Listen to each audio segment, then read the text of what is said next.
Hi friends, പുതിയൊരു വീഡിയോയിലേക്ക് എല്ലാവർക്കും സ്വാഗതം. അപ്പോൾ ഞാൻ പപ്പായയുമായിട്ട് നിങ്ങൾക്ക് വേറൊരു റെസിപ്പി കാണിക്കാമെന്ന് പറഞ്ഞാൽ കേട്ടോ ഇന്ന് വന്നേക്കുന്നത്. അപ്പോൾ ഇതിൻ്റെ തണ്ടൊക്കെ നീല കളറാണ് കേട്ടോ. അപ്പോൾ ഫസ്റ്റ് ഇതിൻ്റെ തൊലിയൊക്കെ ഒന്ന് കളഞ്ഞിട്ട് ഞാൻ കഴുകി വൃത്തിയാക്കി വെച്ചിട്ടുണ്ട്. പിന്നെ നമുക്ക് ഇതിൻ്റെ നടുവേ കട്ടൊക്കെ ചെയ്തിട്ട് ഇതിൻ്റെ ഉള്ളിലുള്ള ഭാഗങ്ങളൊക്കെ നമുക്കൊന്ന് ക്ലീൻ ചെയ്തെടുക്കാം. ഈ പപ്പായ കട്ട് ചെയ്യുമ്പം കൈയൊന്നും മുറിയില്ല കേട്ടോ, കുറച്ച് പാടാണ് ഇത് കട്ട് ചെയ്യാനൊക്കെ.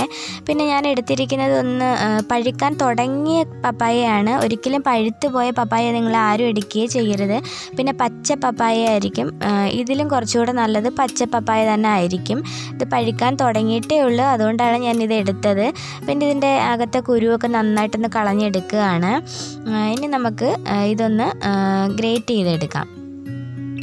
നമ്മൾ കനം കുറഞ്ഞ് കൊത്തി എറിഞ്ഞാലും മതിയാകും, പക്ഷേ അതിലും നല്ലത് ഇതിലാവുമ്പം നല്ല കനം കുറച്ച് നല്ല കറക്റ്റ് രീതിക്ക് വരും. അപ്പം നമ്മൾ ഇതിൽ നന്നായിട്ടൊന്ന് ഇത് ഗ്രേറ്റ് ചെയ്തെടുക്കുക കേട്ടോ. പിന്നെ മിക്സിയിലൊന്ന് കറക്കി എടുത്താലും മതി, ഒരുപാടങ്ങ് വെള്ളം പോലെ ആയി പോവാണ്ട് നിങ്ങൾക്കൊരു പരുവ അറിയാമായിരിക്കുമല്ലോ. അപ്പോൾ അതേ രീതിയിലൊക്കെ ഒന്ന് ഇങ്ങനെ ആക്കി കൊടുത്താൽ മതിയാകും. അപ്പം അതിൻ്റെ കറക്റ്റ് പരുവത്തിന് തന്നെ കിട്ടും. അപ്പം നല്ല ഇതേ രീതിക്ക് ഇരിക്കും. കുറച്ച് നീളം ഉണ്ടെങ്കിൽ ഇത് പിന്നെ നമ്മൾ അടുപ്പിൽ വെക്കുമ്പോൾ കറക്റ്റ് രീതിയിൽ കുക്കായി വരും. അപ്പോൾ ഇതേപോലെ ഒന്ന് കനം കുറച്ച് എടുക്കുന്നതായിരിക്കും ഏറ്റവും ബെറ്റർ എന്ന് പറയുന്നത്. നമ്മൾ അരിഞ്ഞെടുക്കുമ്പം ഇതേ രീതിക്ക് കിട്ടത്തില്ല കേട്ടോ, അല്ലെങ്കിൽ പിന്നെ മിക്സിയിൽ അടിച്ചെടുക്കണം. അടിച്ചെന്ന് വെച്ചാൽ അരഞ്ഞങ്ങ് പോവുകയൊന്നും ചെയ്യല്, ഇതേ രീതിക്ക് ഇരിക്കും. ഇതിപ്പം പച്ച പപ്പായ എടുക്കുന്നതിന് നല്ല ടേസ്റ്റ് തന്നെയാണ് കേട്ടോ. പിന്നെ നമുക്കൊരു പാൻ അടുപ്പത്ത് വെച്ചിട്ട് കുറച്ച് നെയ്യ് ഒഴിച്ചു കൊടുക്കാം. നെയ്യുടെയൊക്കെ ടേസ്റ്റ് ഇഷ്ടമായവർക്ക് ഒരു 2 ടേബിൾ സ്പൂണോളം ഇട്ട് കൊടുക്കാം. അപ്പം നമ്മുടെ നെയ്യൊക്കെ ഒന്ന് ചൂടായി വന്നിട്ടുണ്ട്. ഇനി നമുക്കതിലേക്ക് നട്ട്സ് ഇട്ട് കൊടുക്കുവാണ്. പിന്നെ അണ്ടിപ്പരിപ്പാണ് ഇട്ട് കൊടുത്തിരിക്കുന്നത്. അണ്ടിപ്പരിപ്പും മുന്തിരിങ്ങയും ബദാം ഈ 3 ഐറ്റംസും ഇടാം, പക്ഷേ ഇവിടെ ഈ ഒരു ഐറ്റം മാത്രമേ ഉള്ളൂ, അതുകൊണ്ട് ഇതിടുന്നത്. ഇത് നന്നായിട്ടൊന്ന് മൂപ്പിച്ചെടുക്കാം കേട്ടോ. ചെറിയൊരു ബ്രൗൺ കളർ ആകുമ്പോഴേക്ക് നമുക്കിതൊന്ന് മാറ്റി വയ്ക്കാം. ഇപ്പോൾ ഏകദേശം ബ്രൗൺ കളർ ആയിട്ടുണ്ട്. ഇതിപ്പോൾ ഞാൻ അതിലേക്ക് കോരി എടുത്തിട്ടുണ്ട്, അതിൽ നിന്നും വേറൊരു പാത്രത്തിലേക്ക് എടുത്തിട്ടുണ്ട്. ഇനി നമുക്ക് ഈ സെയിം നെയ്യിൽ തന്നെ നമുക്ക് അരിഞ്ഞു വെച്ചിരിക്കുന്ന പപ്പായ ഇട്ട് കൊടുക്കാം.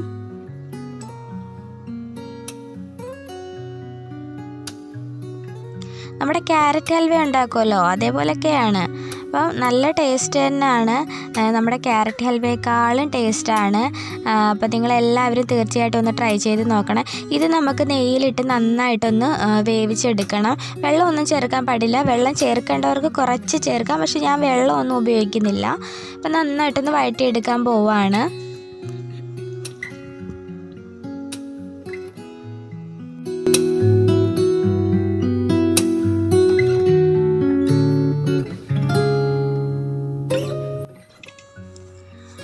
ഏകദേശം ഒന്ന് വെന്ത് വന്നിട്ടുണ്ട്.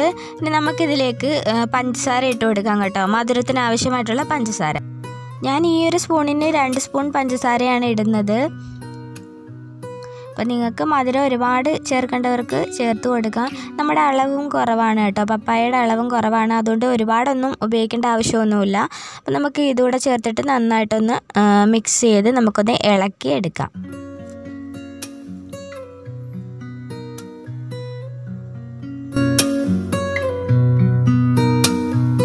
നമ്മുടെ പഞ്ചസാരയൊക്കെ ചെറിയ രീതിക്കൊന്ന് മെൽറ്റ് ആവാൻ തുടങ്ങുന്ന സമയത്ത് വേണം നമ്മൾ ഇതിലേക്ക് പാൽ ചേർത്ത് കൊടുക്കാൻ. ഇത് വെള്ളമൊന്നും ഉപയോഗിക്കാത്ത പാലാണ് കേട്ടോ. നമ്മൾ പഞ്ചസാര അളന്നെടുത്തല്ലോ, അതേ ഒരു തവിക്ക് ഒരു 5 തവിയോളം നമ്മൾ പാലൊഴിച്ച് കൊടുക്കുന്നുണ്ട്. ഇത് അളവ് കുറവാണ് കേട്ടോ, എന്ന് വെച്ചാൽ ഇത് ജസ്റ്റ് ഒന്ന് മുങ്ങിക്കിടക്കാൻ ആ ഒരു പരുവത്തിന് മാത്രം ഒഴിച്ചു കൊടുത്താൽ മതി. അപ്പം ഇതേ രീതിക്കൊന്ന് ഒഴിച്ചിട്ട് നന്നായിട്ടൊന്ന് കുറുക്കി അത് വറ്റിച്ചെടുക്കണം കേട്ടോ. നന്നായിട്ടൊന്ന് വറ്റിച്ചെടുക്കണം. ഇനി നമ്മൾ ചെയ്യാൻ പോകുന്നത് അതെല്ലാം നന്നായിട്ട് കുറച്ച് സമയം എടുത്ത് ഇതൊന്ന് വറ്റിച്ചെടുക്കുകയാണ് ചെയ്യുന്നത്. അപ്പോൾ നമ്മുടെ പാലൊക്കെ ചെറുതായിട്ട് കുറുകി തുടങ്ങി. ഇനി നമുക്കതിലേക്ക് ഒരു ടീസ്പൂണോളം ഏലക്ക പൊടിച്ചതിട്ട് കൊടുക്കുന്നുണ്ട് കേട്ടോ, നല്ല ഫ്ലേവറാണ് അതുകൂടെ ചേർത്ത് കൊടുക്കുമ്പോൾ. ഇനി നമുക്ക് ഈ ബാക്കി വന്നതെന്ന് വെച്ചാൽ ഇതിനകത്ത് കിടക്കുന്നുണ്ടല്ലോ, അതിലും ആ പാലും കൂടെ നമുക്കൊന്ന് വറ്റിച്ച് നല്ല ഹൽവ രൂപത്തിലെടുക്കണം. പിന്നെ അതിന് മുമ്പായിട്ട് നമ്മൾ ഫുഡ് കളർ ചേർത്ത് കൊടുക്കുന്നുണ്ട്. ഒരു 4-5 തുള്ളിയോളം ചേർത്ത് കൊടുക്കുന്നുണ്ട്. ഇത് ഓറഞ്ച് ഫുഡ് കളറാണ് കേട്ടോ. പിന്നെ ഇത് ഓപ്ഷനിലാണ്. നിങ്ങൾക്ക് ഈ നിറമൊന്നും ചേർക്കാതെ സാധാ രീതിക്കും കഴിക്കുന്നത് നല്ലതാണ്. അപ്പോൾ നമ്മുടെ ഏകദേശം ഹൽവയൊക്കെ റെഡിയായി വന്നിട്ടുണ്ട്. പിന്നെ ഇനി അതിലേക്ക് നമ്മൾ ഈ നട്ട്സ് ചേർത്ത് കൊടുക്കാം കേട്ടോ. നമ്മൾ വറുത്ത് മാറ്റി വെച്ചിട്ടുണ്ടല്ലോ, അത് നമുക്കൊന്ന് ചേർത്ത് കൊടുക്കാം.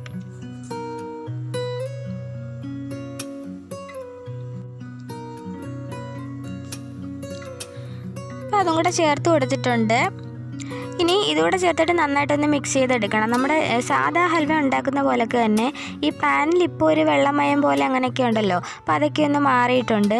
ഇപ്പോൾ എന്താ നമ്മുടെ പാനിൽ നിന്ന് ഇളകി വരുന്ന അതേ ഒരു ടെക്സ്ചർ ആയിട്ടുണ്ട്.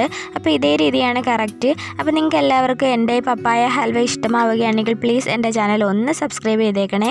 കൂടാതെ ബെല്ലൈക്കൻ കൂടി എനേബിൾ ചെയ്ത് ഓൾ എന്ന ഓപ്ഷൻ കൂടി ഒന്ന് ക്ലിക്ക് ചെയ്തേക്കണേ. അപ്പോൾ നിങ്ങളുടെ ഫാമിലി മെമ്പേഴ്സിന് എല്ലാവർക്കും എൻ്റെ ഈ വീഡിയോ ഇഷ്ടമാവുകയാണെങ്കിൽ ഒന്ന് ഷെയർ ചെയ്ത് കൊടുക്കണം കേട്ടോ. അവർക്ക് എല്ലാവർക്കും ഒന്ന് ഷെയർ ചെയ്ത് കൊടുക്കണം. അപ്പോൾ നമുക്ക് പുതിയൊരു വീഡിയോയുമായി വീണ്ടും കാണാം.